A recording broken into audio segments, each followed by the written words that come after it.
Ukraine's President Volodymyr Zelensky says it's time to make things right with President Trump. After their clash at the White House on Friday, he said he would work under what he called the president's strong leadership to bring lasting peace, hours after Donald Trump suddenly announced that he was pausing all military aid to Ukraine. The U.S. is by far the biggest single source of military aid to Ukraine. Here, the UK Prime Minister Keir Starmer welcomed President Zelensky's steadfast commitment to securing peace. Here's our international editor Jeremy Bowen. A Russian drone penetrated air defenses in Sumy in northeastern Ukraine. Without American missiles, this will happen. More stopping weapons shipments for Trump is a gambit designed to force Ukraine to accept his view of peace, which is looking more like Russia's than Ukraine's. Even so, Ukraine's European allies have pressed President Zelensky to offer Trump an olive branch, and he's obliged on X, a promise to work for a limited truce under what he called President Trump's strong leadership. We really do value how much America has done to help Ukraine maintain its sovereignty and independence. The shouting match at the White House, he says, was regrettable. It is time to make things right, UK in Washington. Vice-President JD Vance, who once said, "I don't care much about what happens to Ukraine," said they needed more from President Zelensky. The public stuff doesn't matter nearly as much as what are the Ukrainians doing. To meaningfully engage on what a peaceful settlement would look like, we need the Ukrainians privately to come to us and say, "This is what we need. This is what we want. This is how we're going to participate in the process to end this conflict. That is the most important thing."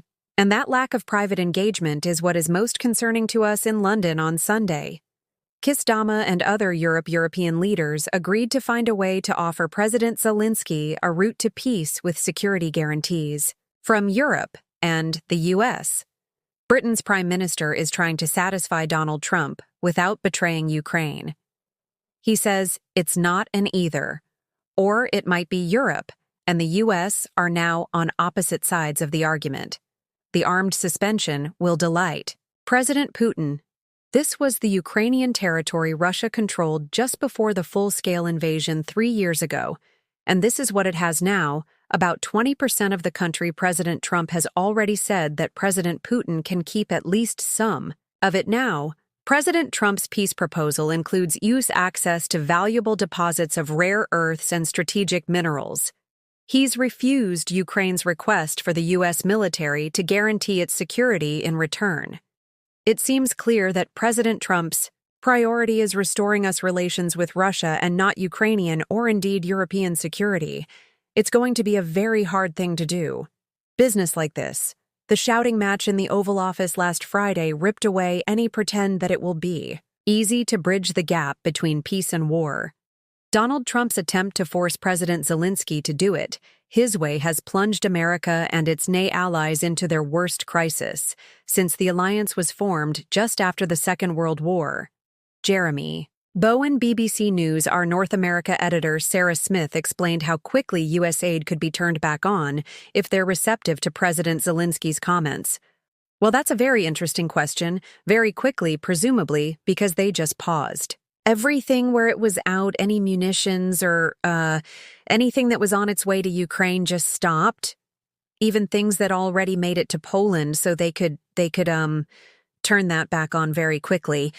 But we haven't heard yet from the White House what they make of this statement from President Zelensky, and it will all hinge on what Donald Trump himself thinks. Does he feel that this is an apology that he can accept? Or does he want to see Mr. Zelensky eat more humble pie in public before he's prepared to give him a seat at the negotiating table again? We have heard from the Vice-President JD Vance, who has told reporters that actually it's more important what happens in private conversations, and whether in those conversations, President Zelensky can convince the administration that he is ready to seriously talk about peace, to tell the White House what he wants, what he needs, and demonstrate his commitment to this process before they start talking to him again. But in his favor, Donald Trump is very keen to get on with this quite quickly. He wants to sign that economic deal that gives the U.S. access to critical mineral deposits in Ukraine as fast as possible, and he has said himself he thinks that peace in Ukraine can be achieved either very soon or not at all, so he is anxious to get on with this process. And therefore, it may be possible that it starts up again pretty quickly briefly.